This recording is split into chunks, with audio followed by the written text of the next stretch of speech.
Well, good evening.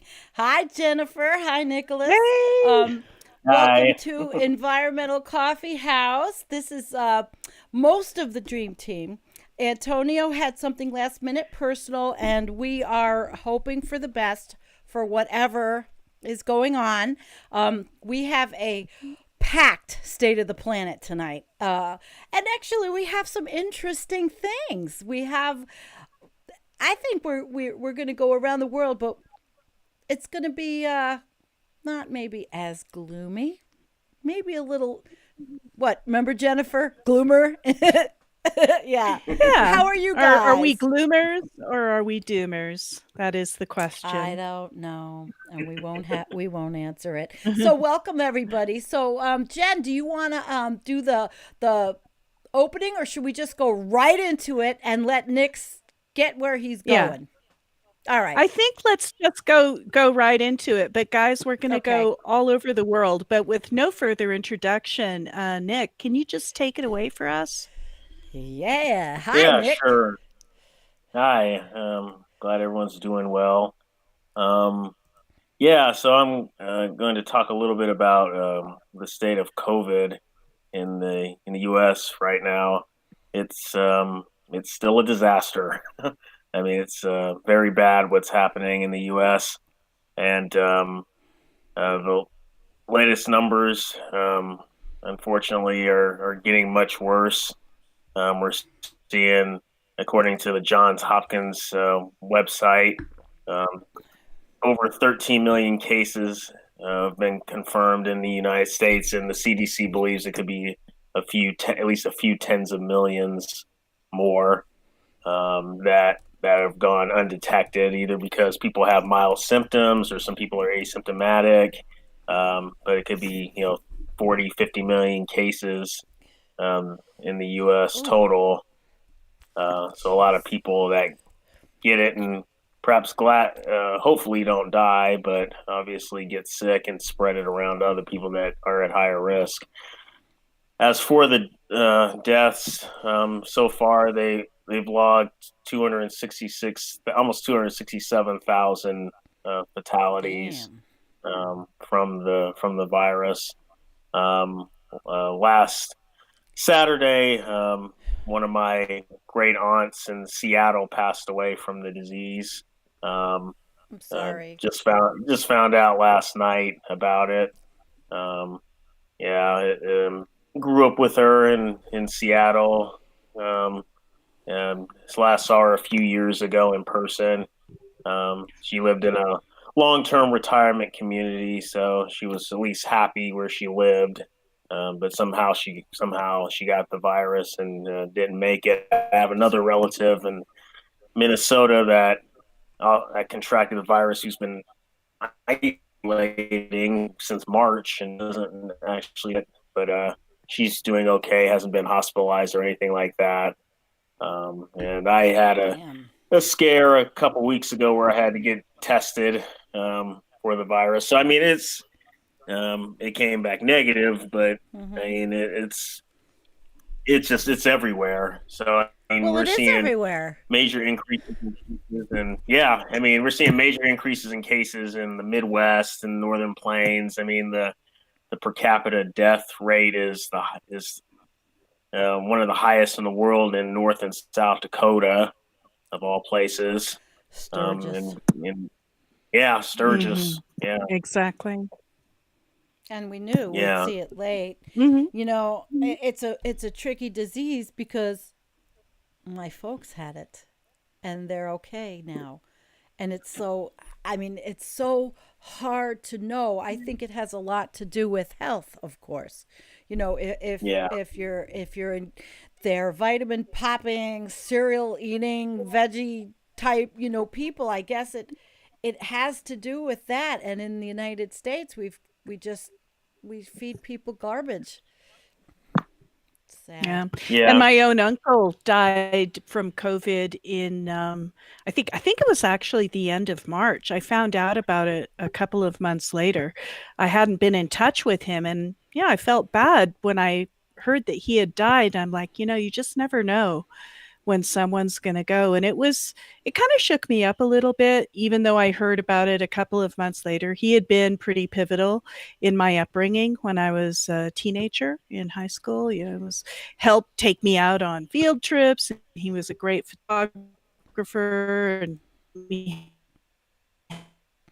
We're having a developed little last sound funny. of that generation of my mother. They're all gone now. And, so this is Yeah. touching everybody, Oh yeah, here in my county, it's gone up. We had like less than 100. I live in a county of 46,000. We had less than 100. Now we have 1,050 and 40 deaths.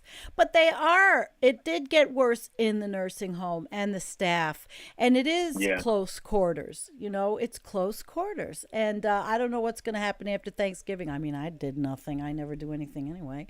But I think after Thanksgiving, the numbers will go up too, because what did One Shot say he said in our, one of our chat room people said there were 50,000 people in there. Wait, 50,000 flights. I have to go back to it. Was it 50,000 flights?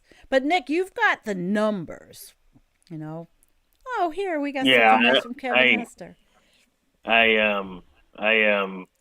I saw a study earlier. I think it may have been. I think it was the Department of Homeland Security had put together like a accumulation of knowledge on COVID so far, and one of the things they noted was that one study had shown that all you need to infect a human being was 10 to 1,000 viral particles of COVID. Yeah, that's all it takes. It's not very much.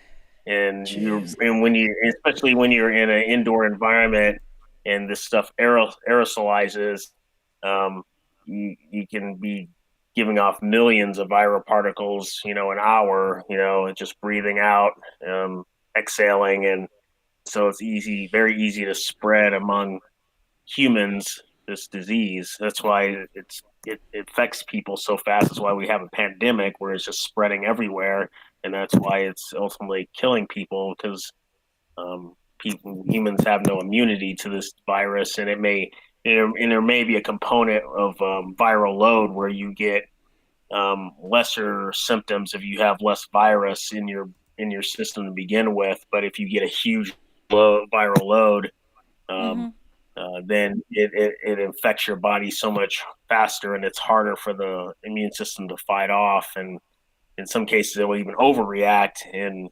and damage your own body trying to fight off the virus. So that's why you may have a lot of healthcare workers that die, even young ones, like we saw in China early on, who were in their 20s, 30s, who are otherwise healthy individuals, because they get such high viral loads dealing with COVID patients that they're trying to intubate or whatever the case may be. I look at this country and it's just too many people just don't take it seriously. I mean, if you want to actually bring up that graphic right now of comparing the flu season to COVID. I will. Yeah. Yes, I will. Right now. And that's fascinating, Nick, because I was always wondering too, what's the comparison in terms of death rate between COVID and the general flu season? And oh my God, is that right?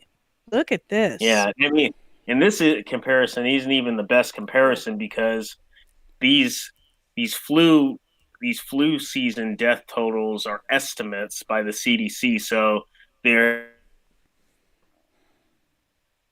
Uh-oh. Are we losing sound? Hang on, guys. Segment of the total flu deaths, so they estimate it higher than this.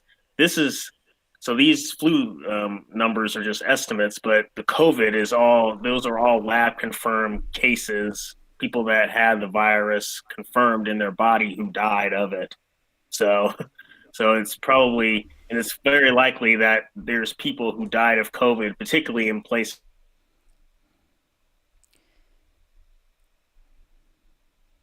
Okay, what's going on with sound tonight? Virus, Okay, we're having a sound issue, Nick. Can you repeat yourself? Sure. Are you there? We lost the stream, and I don't know what happened.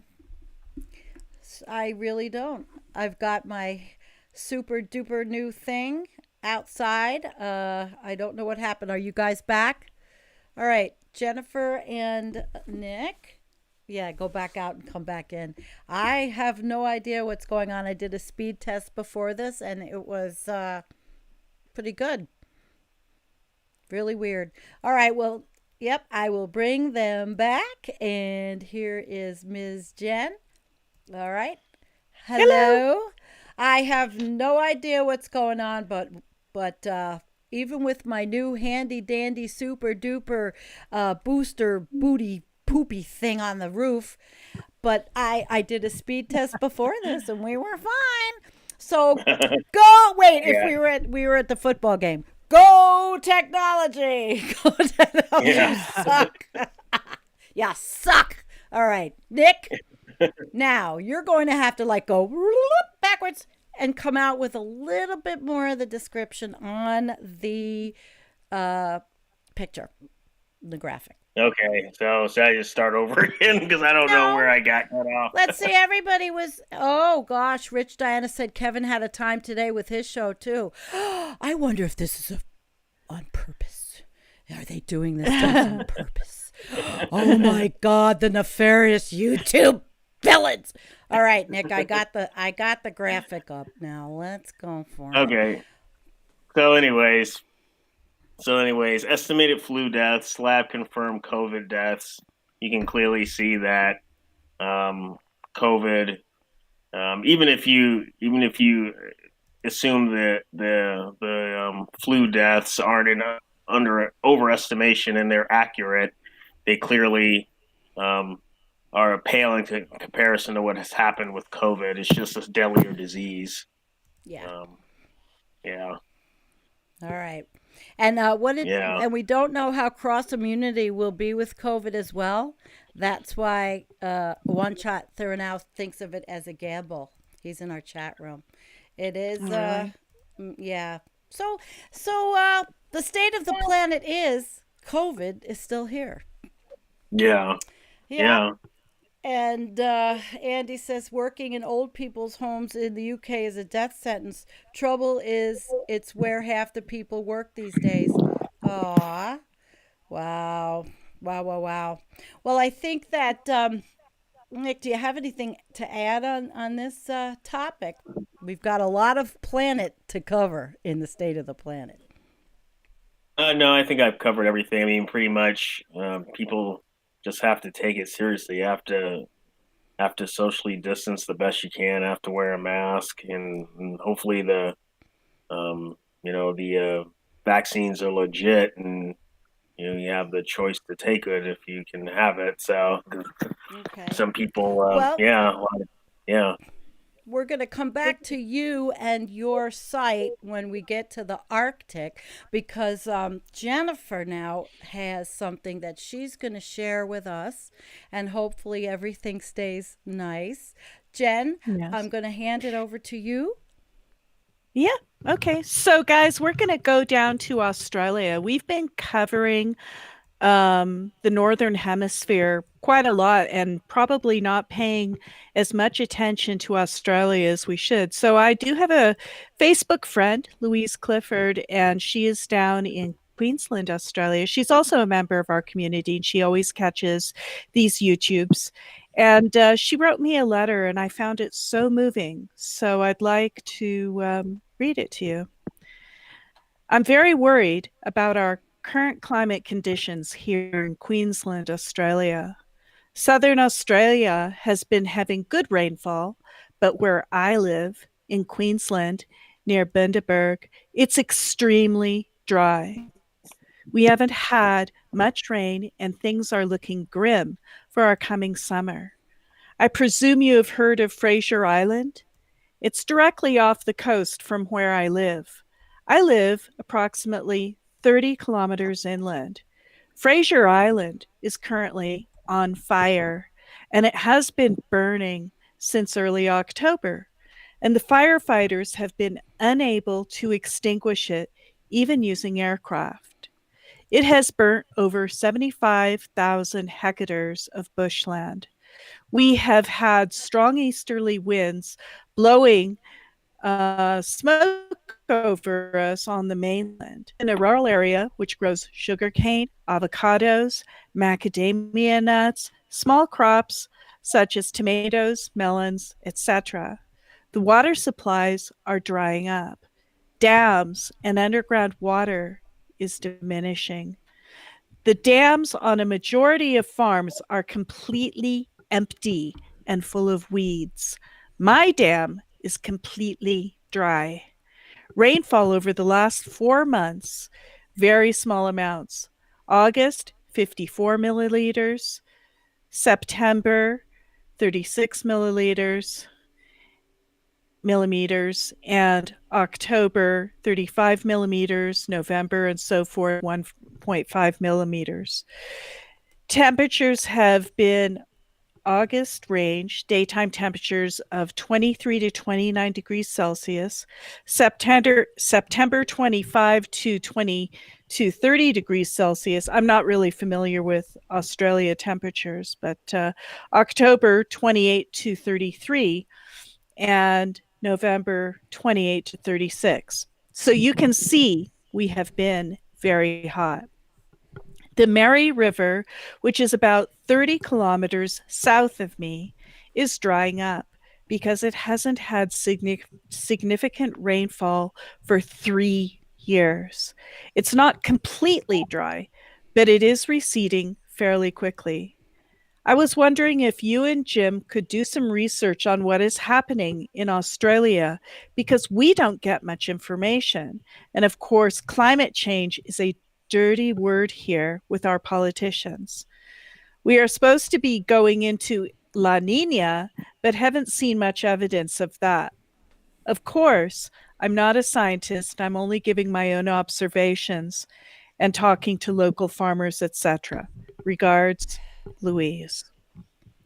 Wow. Isn't that Oh, isn't Louise. that I think intense? I'm friends with Louise, or I've seen her on all of She the comments. commentary. She watches Yes. our show. Yeah, Yes, and on wow, that's pretty heavy. Heavy, heavy. yeah, I saw a video on Australia. I think it was, maybe it was Scientists Warning. It was 9 minutes of climate scientists from Australia talking about their futures, about not having children, and where they were going to move in Australia because Sydney's not good. So where they were going to move in Australia to be safer. And it was pretty moving. And then it came concurrently with the article in The Guardian about young people now thinking and rethinking having children because of the what they face. So what she just read just brought that to me. I don't have them pulled up, but they were in the news. There were significant pieces in the news. Wow. Australia's yeah, had it's a hot place, drought place. It yeah. has And like what? Oh, sorry. Sorry. no, go ahead, please. Oh, I just wanted to ask him what is the temperature range? Oh, you're asking me. I don't know a lot about Australian climate, I'll admit, although I know they've been having some ridiculous heat even this weekend in parts of Australia, like record breaking heat of like 40 to 45, 47 Celsius. You're talking like 100 over 100 100s degrees. to Yeah. yeah, mid 110s. I mean, just really hot weather in parts of New South Wales and South Australia. So yeah, I mean, it's they're getting. I mean, it's still technically spring over there too. It's not even summer yet. That starts December 1st, meteorological Mm. summer, and they're already getting blasted with some amazing heat waves. So, I mean, Australia to me is like it's really the a prelude to the future where you have like populated areas really dealing with some extreme heat and not only heat but drought where it's just there's no rain for a long time and everything dries out and you get these huge wildfires. I mean, that's what we're seeing out west in the U.S. right now. This Oh, summer and into the fall, we have all this drought in much of the western and central U.S. and there's good been a lot of segue to heat and a Jennifer. lot of lack of rain. Yeah, so I Yeah, mean, she's yeah, I got mean that it's article been about Colorado. Yeah, oh yeah fires are yeah pervasive and drought is pervasive. And the Western United States, it's a real crapshoot. You just never know how it's going to go. And yeah so Colorado, as you know, I mean, California's had huge fires. We're talking now just the Western United States. Colorado also had huge fires. And two fires in particular were our number one and two in Colorado state history. That's the Cameron Peaks fire. They comprise about 400,000 acres total. So about 208,000 for the Cameron Peak Fire in Larimer County and 193,000 for the East Troublesome Fire. So now the East Troublesome Fire, both of those are still burning. And the East Troublesome Fire, which is near me, it's up in Rocky Mountain National Park. It's sad. I mean, all these beautiful hikes that I used to go on just completely burned out. And the East Troublesome Fire is only 72% contained. And you should wonder, how is it possible that these fires are still burning? Because we're into winter now here, really, in Colorado. It's been snowing, and up in the mountains, it's been snowing a lot. But what is happening is that this forest cover is so deep, and it's just been the shedding of trees for how long, right? Thousands of years. Who knows how long those forests have existed? And it's really Wow. kind of built up and it goes very deep. And this stuff is called duff. And the Duff. snow really duff, duff, and it's basically all the pine and cedar and tree and leaf droppings. Aspens get in there too, and it just builds up through the years. And what happens is when the snow goes, it really insulates it, and the fire goes underground and it starts to burn the tree roots. So it's actually really serious. The snow serves to just insulate it, and it goes underground, and that's when conditions get wet on the top, and it starts burning into the roots and the stumps of the trees. And if that snow was to melt and dry up, which it will, and then a little bit of oxygen gets in, and the whole fire system comes back to life. So these fires are still a really big going concern in Colorado. And I assume that the same is true. The same principle would hold in California. Okay. So, these Guess what? fires are still going. Do we yeah. And have somebody? having it Yeah, so we dry doesn't help. do. Oh, Oh, hey Antonio. Hey, everybody. hi, Yay! Now we Antonio. really get to see if this will handle four people and graphics and audio. Hi, how are you, Antonio? I'm doing great. Happy to see everybody. It's good to Antonio's with see you. us. Yay! So what's going on? We were just in the middle of Colorado, and Jennifer was describing the fires going on there. Yeah. Yeah, and Yeah. we went through the COVID report. Uh, Yeah. so what say you in the state of the planet here, Antonio? Looking good. Well, thank you, Jennifer. Um, well, I guess I would just like to do my part on the video that you left in about talking about how do we address our energy mix across the world and address our energy grid. Um, well, there's actually a lot of activity right now. You probably heard that countries and states have come out. For example, California has come out and said that they want to ban the purchase of ICE vehicles, internal combustion engine vehicles, by 2035.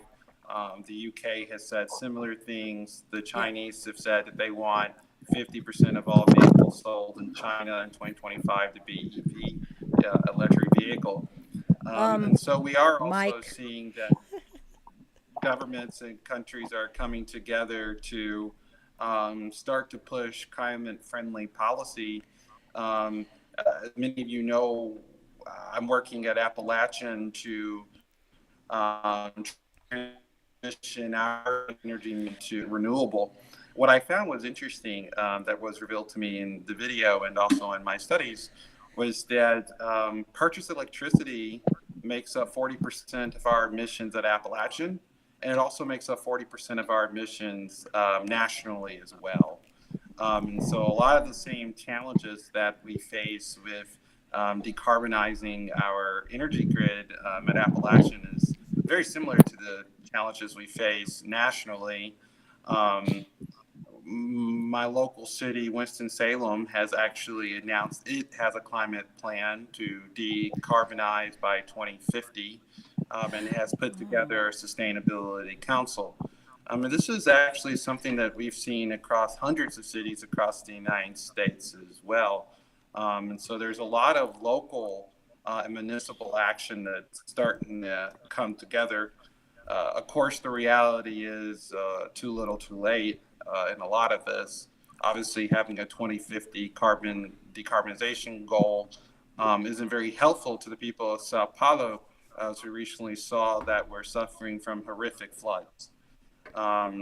There's still a lot of interesting conversations coming about in terms of policy perspective on what to do about the ongoing climate crisis. And it's just kind of interesting because I am kind of very incrementally involved in one of these policy fights. And you kind of see how this gets replicated on the state and national scale. Unfortunately, right now, I will say this at Appalachian, and hopefully this is not indicative of what's happening elsewhere in the country and the world, but our energy mix is actually set to be almost 98% natural gas. And this is because Peaks Dominion in Tennessee has built a new gas-fired power plant, and they're trying to really get us locked in to burning that natural gas at their new LNG plant. And actually, we're starting to see a lot of these battles happen across a lot of wholesale markets when it comes to purchasing energy. Is that we're finding that renewable energies are becoming increasingly cost competitive. However, companies are trying to subsidize the cost of burning natural gas, because with utilities often make their money off of actually utilization of their plants, not just the purchasing and sale of electricity. Right. And so what we're starting to see is that these battles are coming up across our utilities that I'd like to say that we're clearing through the fog of the climate discussion. People are clearing through the hazy, climate change isn't real, and getting more into actually what's holding us up on policy is business decisions. Policy. And yeah, and that TED Talks that I put in the chat, that I don't know if everybody looked at it, but that was like the capitalist. The guy was like, I am a capitalist and we are going to do this. And basically these guys are all going to go into carbon capture and these technologies, and they're going to be done, and there's no fighting it. And no matter what anybody thinks, if it's hopium or what, it's happening. And I'm glad that you took that and ran with it, Antonio. Take a breath. Well, I will just say lastly on that point is, for me, I think I've always had an understanding, and I think that people should understand this, is that when you go back and read, for example, IPCC 2013, you will actually find that electric vehicles, wind, solar, these technologies are all part of a worst case scenario as well. A worst case scenario isn't that we achieve zero electric cars or zero wind turbines and things like that. And even some of the more aggressive middle case scenarios encompass a lot of renewable energy. You got to remember the International Energy Agency's report World Outlook for 2050 is that essentially we'll still be burning natural gas as almost 50% of the world's energy mix. So yes, the market guys did promise us that these technologies would arrive. No one ever denied that. The problem was the time and the scale. They should have been here. We should have been subsidizing, working on these technologies, starting, and we had our government stand behind them through the financial crisis of '08. And that was really a time during the '08 crisis that we saw those innovations peaks. And if our governments really stood behind them, we could have started flattening the curve with our emissions. Hey, here's a really good question. Has anyone, and this is hi, Old Sage Joe, has anyone done the math on carbon capture regarding how much energy it requires? Well, I'm sure it They're has actually- been done. Yeah. No, go ahead, Antonia. Sorry. Just not by us. Well, no, Jen, you go first, and then I'll say what I have to say afterwards. Well, I mean, I don't know specifics about that, but I know that there are several plants now functioning, but the number of plants that have to be opened in order to just offset the CO2 that we're emitting into the atmosphere today as a world would be something like 133,000, or maybe that's just the United States. I'm not sure, but whatever it is, it's astronomical. So you would have to find a way to do it that, you know, had an associated renewable grid. Right. Otherwise, you're just taking an awful lot of fossil fuel to remove some CO2, and that doesn't make sense, right? That's counterintuitive. I mean, it wouldn't make sense to do it in that case, because you don't want to get into a situation, because you have to understand how few CO2 molecules there are. There's only 415 or whatever per million. Right. And so, you know, that's kind of like you have to go find all those new haystacks. So far, that's sort of a carbon intensive if you're not, you know, having an associated renewable farm. Is that kind of what you were thinking too, Antonio? Well, right. In lines of that is thinking about the scale. Okay. So right now, if we were going to have any type of meaningful effect on generations living today in terms of taking carbon out of the atmosphere, we would have to take out something like a third, or almost 10 billion tons of emission out of the atmosphere on an annual basis. Why? Because we put up about anywhere between 35 to almost 40 billion tons on an annual basis. What you have to do is you would have to capture this physical material out of the atmosphere. Like you say, it's only 415 for every 1 million air particles. What I tell people, if you want to try to conceptualize this, imagine grabbing a plastic bag and swooping it around, and in that bag, imagine there's only 1 million particles of air in that bag. Well, of that million, there will only be 14 CO2 particles, or 415 CO2 particles, okay? So what we have to do is devise technology that can effectively scrub that material out of the atmosphere. And that in itself is a huge energy requirement, as Jennifer is talking about. But then we actually have to store that material. And in order to store that material, we have to pressurize it, which requires more energy. And then we have to build the facilities to store this material, which, by the way, 10 billion tons is more than any materials that we deal with on an annual basis, including steel and concrete. So the energy requirements, well, think about it like this. Civilization is producing its emissions, equal and opposite forces. And so when you do it like that, you can kind of have a scale of the type of energies that would be required. This is why I say, if we're going to do this, the entire new economy is going to be built around this type of ecological biosphere restoration transformation. Well, you know, when you say it like that, ecological restoration, transformation. It sounds good, but it needs a degrowth economics. And it needs that, Yeah, and they're I mean, starting these academics and business people in Nordic countries are actually they're doing this. They are starting these Hmm. papers and proposals and all. And I did a show on it, and I was very interested, and I thought to myself, well, I like degrowth, and I do like the climate mobilization project. Couple those two with a whole economy worldwide on restoring the earth. You got something there. Is that hopium, Antonio, Jennifer, Nick, everybody out there?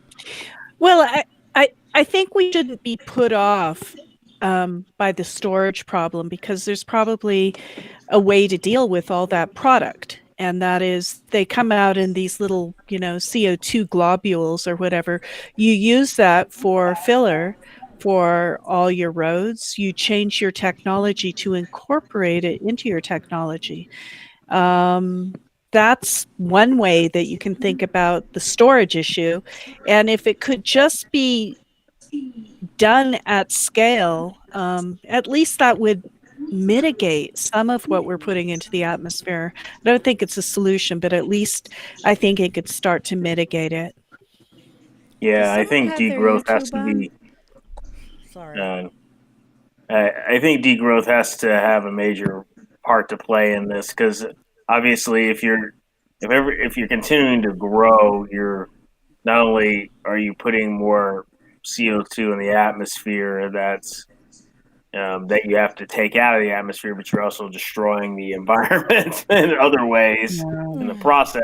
So We you're collective. basically your solution for climate change is it basically gets swamped by the growth of the nonstop growth of civilization. There has to be a stalling out or some kind of degrowth.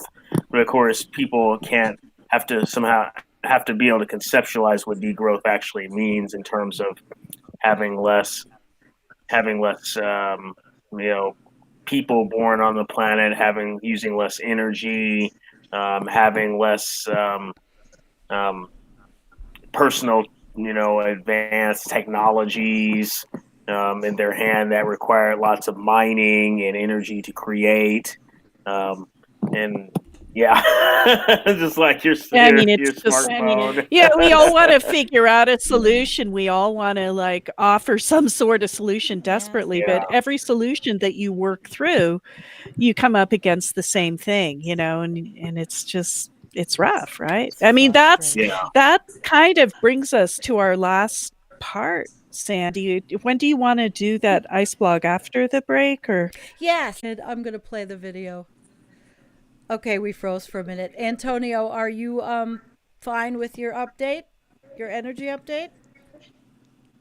Oh yeah, I just wanted to ask Nick really fast if when his COVID update, if you talked about, because I know there's been a lot of work with the emissions numbers and results of the lockdown shutdowns and in regards to the COVID response. Did they finally average out the total percent decline of emissions we've had from that, or? I haven't heard that. I haven't heard anything, but man, that's something I should look up because I think it's important to understand just because obviously we had sort of a it wasn't really a degrowth, but it was like a temporary stoppage of a lot of economic activity to be able to see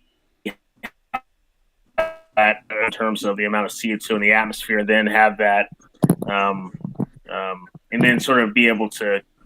It would help us be able to understand a little bit better what would happen if we actually did a degrowth economy, where we actually retreated the economy um, and reduced emissions dramatically. But yeah, I'll have to see if they see if there's any good studies out there that have determined that yet. Okay. Yeah, that's all I wanted to, because I was going to say, since we were talking about kind of it does go along a little bit with the degrowth degrowth topic, because we did have to stall out in emissions. But the numbers I saw as a globe, because not all countries shut down, I think was a total of 4%, which of course, 4% reductions globally on a yearly scale puts us a little bit right below the IPCC's kind of least aggressive case for our emissions decline. But of course, that was only, if those numbers are correct, that would only be for 1 year.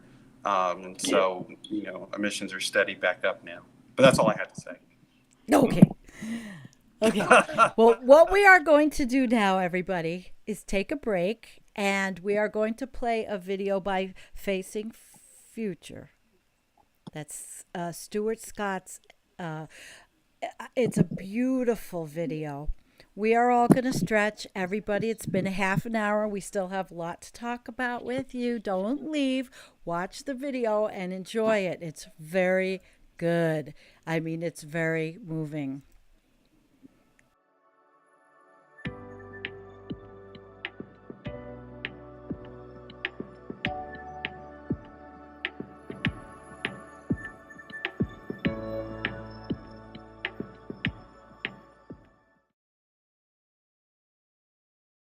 I want you to stop. Just stop what you are doing. Don't move. Just listen to what I have to say. I have come to help you all, to remind you all, to bring you all to your senses. The roller coaster of Earth began to run off its rails. Stop everything. Stop the planes, the cruises, the factories, the shopping malls, the gatherings, the parties. Stop it all. You've got no choice. I've brought everything to a halt for you all to listen. You don't ever get to play God. The killing, the selfishness, the pain, the destruction, the animosity, the lack of compassion, the lack of care, the lack of love. Hunger worldwide, poverty worldwide, killing worldwide, suffering worldwide. Enough.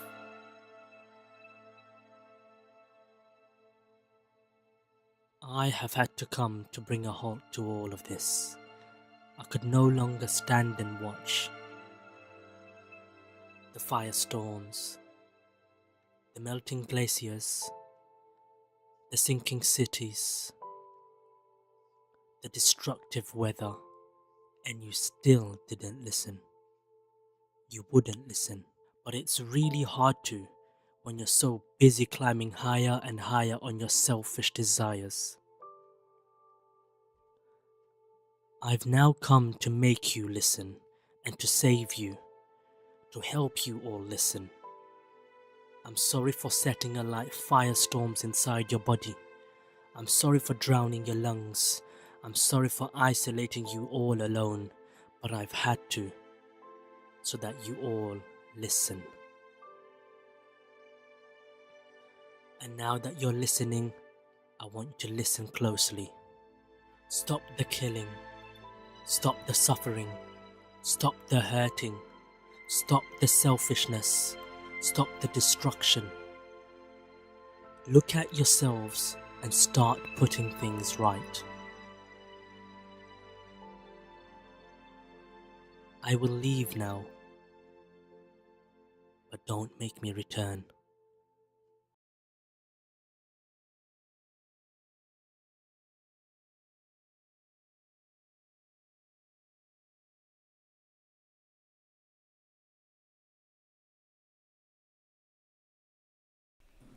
Quite lovely, was it not?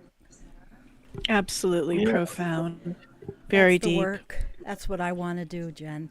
I'm going to be that filmmaker. Okay. Yes, you are. Yeah, kind of So, kind of interesting because if you think about it, COVID likely appeared in humans because of ecological like abuse and destruction, and animals and certain wildlife and stuff like that, and then introduced into our population. So it's kind of the result of a lot of things humans have been doing for a long time. yeah, absolutely. Yeah. Well, we're going to segue.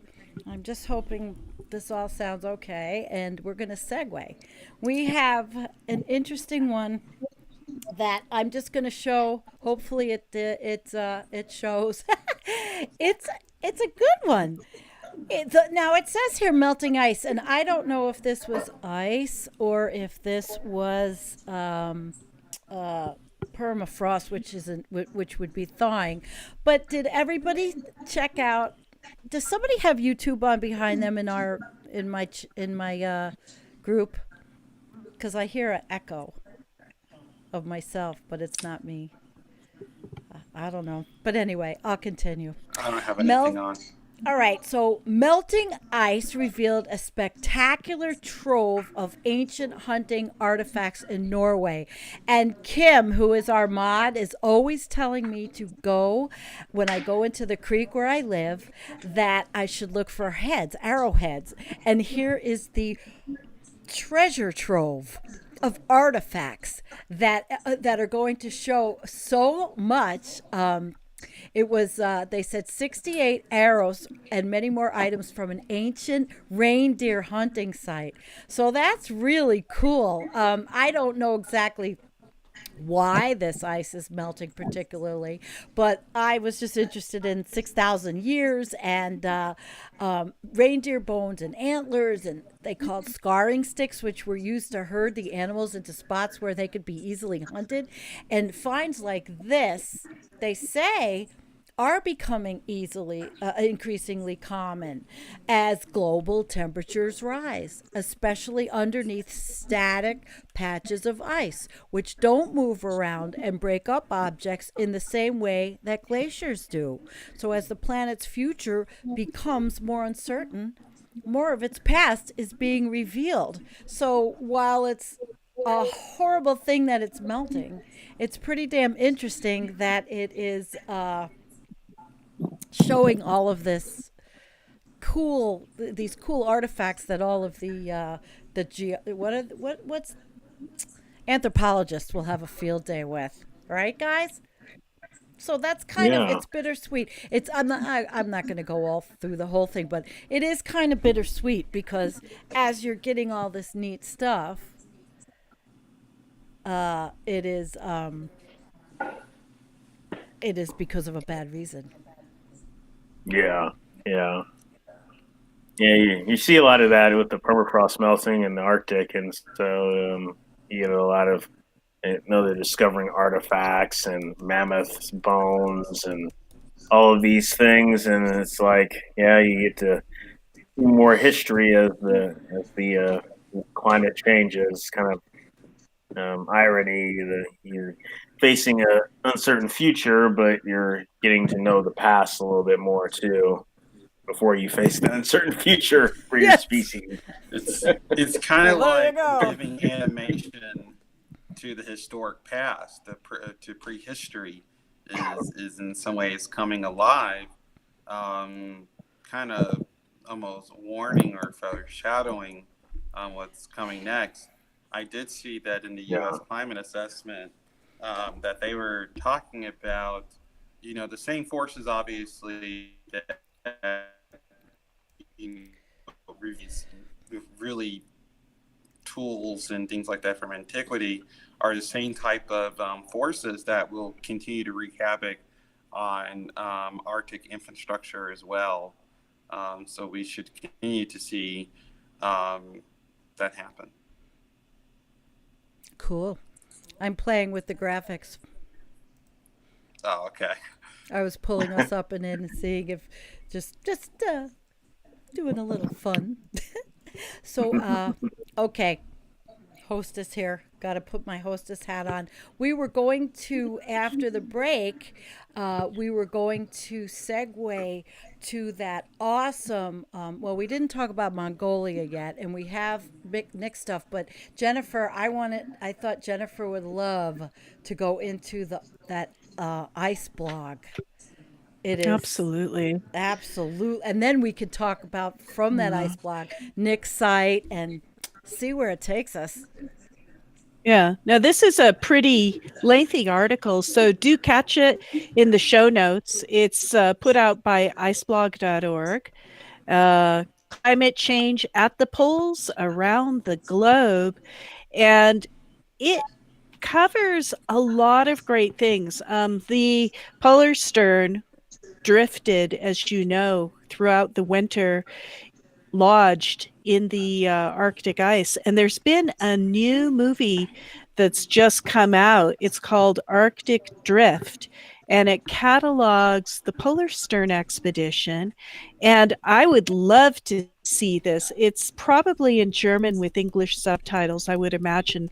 The German title's called Expedition Arctis. So this looks like it's going to be a fabulous movie. So once we get a working link for this movie, we will share it with you guys. But this ice blog is amazing. It details what some of the women have been doing, and it's always good to see women in science. It has a section called Beyond the Echo Chamber. So I think the echo chamber has pretty well ruptured, and this will facilitate this. This was the biggest Arctic expedition in history, and details what's the right way to communicate all of this information. Can we communicate our way out of climate paralysis? And that's a good question. There's been a lot of talk lately on whether it's good to share this information because people might become hopeless and get climate paralysis, you know. Um, and that's definitely something to talk about. It's a huge topic of conversation. It sure is. Yeah, absolutely. And let's see, talks a lot about permafrost. This is like, oh, here it is, doom and despair. So ending greenhouse gas emissions may not stop global warming. These are the headlines that were recently released. We actually covered that article, Okay. I think last week or the week before. Yes. Sandy, you might want to mute yourself. There's a scientist in Norway called Per Epson Stoknes, and he's the director of the Center for Green Growth at the Norwegian Business School in Oslo. And he's a psychologist, a climate psychologist. There is such a thing. And he has defined something called the doom barrier. And it's kind of the thought that if it won't stop global warming, why should I bother? So how to get people out of climate paralysis and the doom barrier. So these are deep psychological issues that we're going to start to really have to deal with. So then there's the thought of we can fix it. And I don't know, a lot of people smarter than me have been thinking about this. So, I mean, can we fix this? I don't think we can, but you know, if people think we can, it can be mitigated to some extent, you know, go for it, obviously. So that's kind of what I have to say about this, Sandy. Sections on it than that. But overall,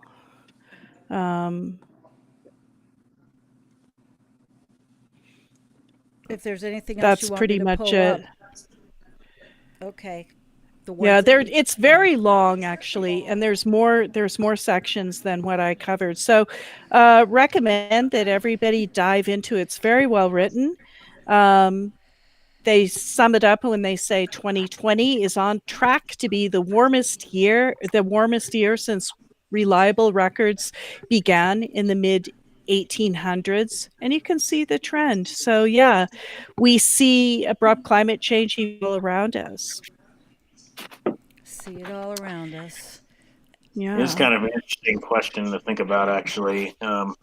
Doing the idea of acting, even if you know that it's not going to like be the solution to stop everything, that stops climate change. Because I think that's kind of where some of the fight is between the doomers and the techno optimists. It's about the techno optimists are big on technologies to solve climate change and solve this and solve that, whereas the doomers don't really see see a reality that technology, because of energy requirements and everything else, and waste and pollution, can be a solution to solve climate change.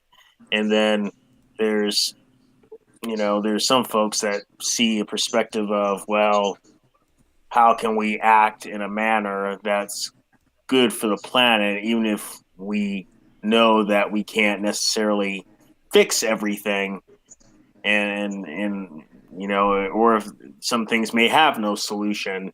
This more eclectic way of thinking about it, I think, needs to be emphasized a little bit more. We can still act in ways that that are in regard to protecting life on this planet, but yet don't necessarily involve a solution to everything, because there may not be a solution to everything. Tony. Well, I guess what I want to say in that is, I think I agree with Nick that there's not a solution to everything, but is there a redress? Are we able to, if not solve these problems, at least address them? One of the things that I think about just in relationship to really the awakening of the ice crisis, both for our poles, is that this is going to result in catastrophic sea level rise. There's nothing that this generation can now do to stop the next 2 to 3 decades of sea level rise. That's locked in essentially. So some people look at that and say, well, then we don't have a solution. But, well, we don't have a solution to sea level rise. We do have a redress, right? And that is to essentially plan retreat from the coastlines. And we start to talk about really the feasibility then of the way we address these issues, because now it becomes a question of will, right? We know that we have the ability to strategically retreat from parts of the coast, but is that something that we're willing to do? Is that something that we're willing to accept? Because we don't have technologies that are going to be able to restore the ice at any type of temporal time that's going to matter to a lot of the infrastructure that we've already built up. And so I think I agree with Nick to say that we don't have solutions. We do have ways to address these things, but we also have to have the will to do that as well. You see much of that will in Florida right now. If anything, they're building more stuff. Fast solutions. Yeah. I have to tell you about a little documentary I saw today. It was put out by DW, and it was about the Netherlands and how they're dealing with it. Now, you know that the Netherlands has been subsiding for a long, long time. It's evident if you look at the coastline of the Netherlands, how there are like little fingers, it's already been sinking, and it's pretty flat. And with the 200 feet of ice on the like in Greenland and Antarctica, and the rest of the glaciers melted, well, that would be about 200 feet. And the way the Dutch are dealing with it is they're making floating cities. It's so fascinating. They have an entire industry around floating houses that are all on these flotation devices and anchored to the sea bottom and can be adjusted if need be. And they're all kind of on these long piers and wharfs that they also build. So it's just amazing. There are ways to mitigate things. I mean, it's not ideal, but these are creative solutions.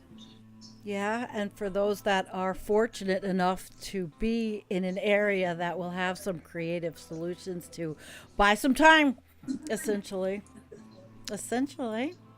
So we've been an hour, and I think we should maybe go around and encapsulate what we were, uh, our hopes and dreams for this, that we've communicated what we want. If there's any questions in the chat, they've been quite chatty, and it's been really a good chat from what I can see.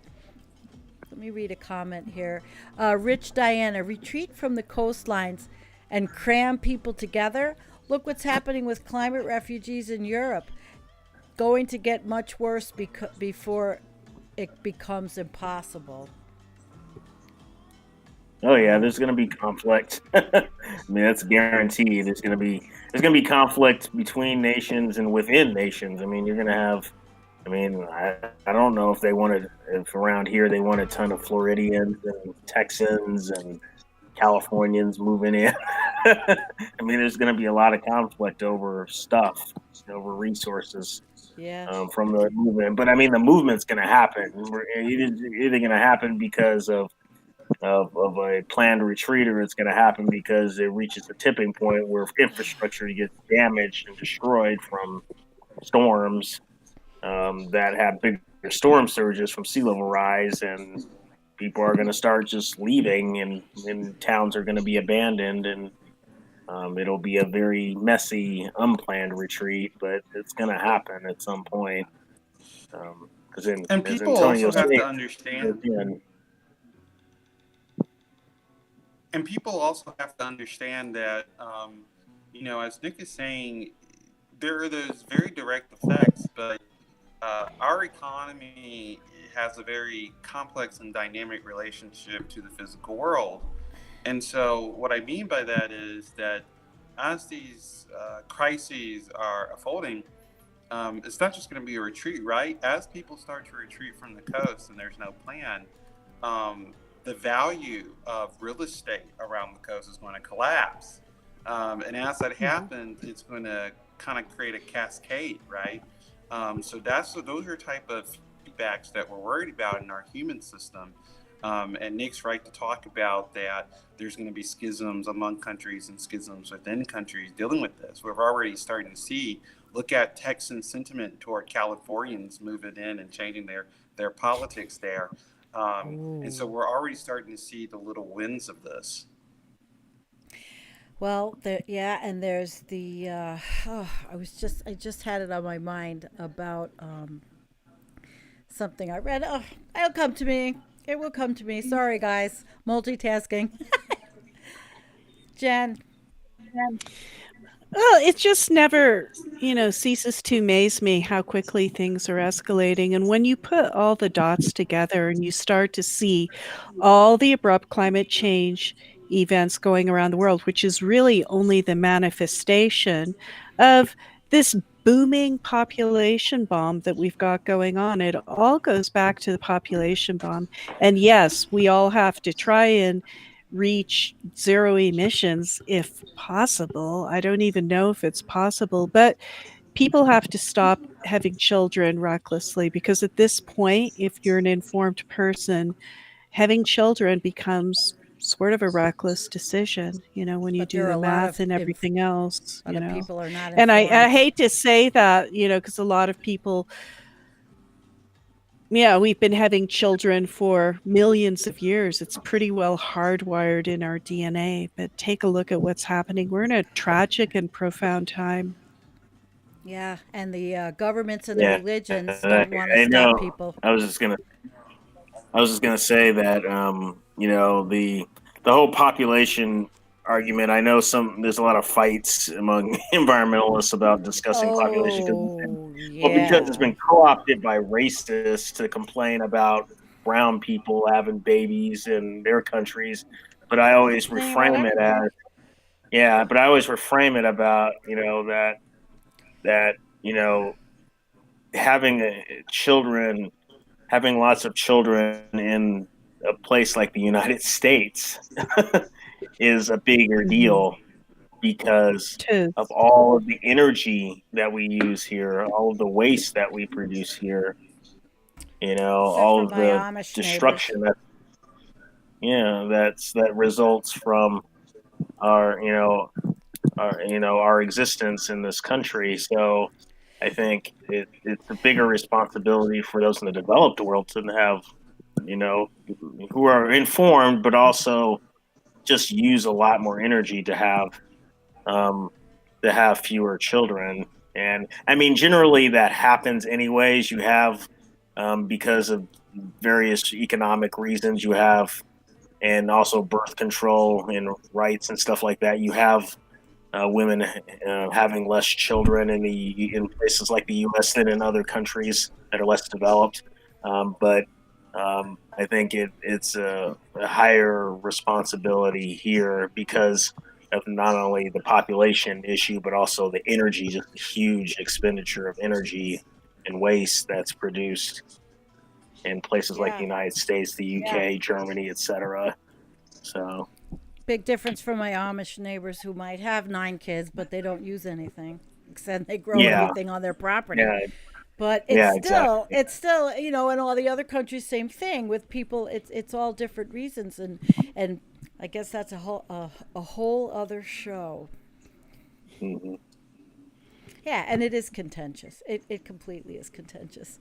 So, all right. Well, it has been a good show. I'm so glad that Antonio, you made it. We're so happy that you made it, and so is everybody out there. We've had a great chat. Um, Void and Human Love Solidarity, Lightning Rod, Roz, and Keith, and we had Cindy Seeley and Colette McHugh from New Zealand. Thank you for coming, everyone. It was a great show. Jim McHenry, and I want to thank you guys. We were also wanted to give a shout out to a project that Jennifer and I are working on called Handmade Data Sets, and more to come, but it is exciting. And Nick, you know what I want to do? Maybe really quickly before we leave, I promised you I'd put up your